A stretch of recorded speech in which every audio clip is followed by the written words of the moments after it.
ભાવનગર લઠ્ઠાકાંડ બાદ અમદાવાદમાં પણ ડુપ્લિકેટ દારૂ બનાવવાનું કૌભાંડ સામે આવ્યું। કુબેરનગર વિસ્તારમાં નિકુલ પોલીસ અને એસએમસીએ એક મકાનમાં કાર્યવાહી કરી, જ્યાં સસ્તા દારૂમાં મિલાવટ કરી મોંઘા દારૂ તરીકે વેચાણ કરવામાં આવતું હોવાનો ખુલાસો થયો।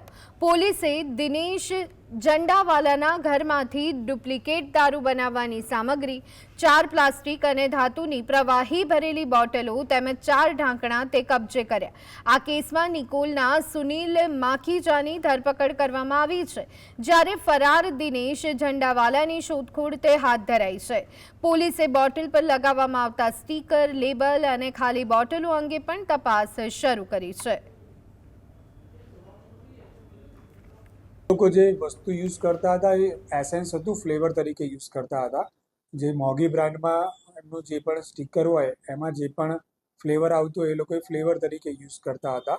અને જે પણ અમે મુદ્દામાલ કબજે કરેલો છે તમામ મુદ્દામાલ અમે એફએસએલમાં પણ મોકલશું અને એફએસએલના રિપોર્ટના આધારે એમાં કોઈ હાનિકારક તત્વ છે કે નહીં એની તપાસ કરવામાં આવશે।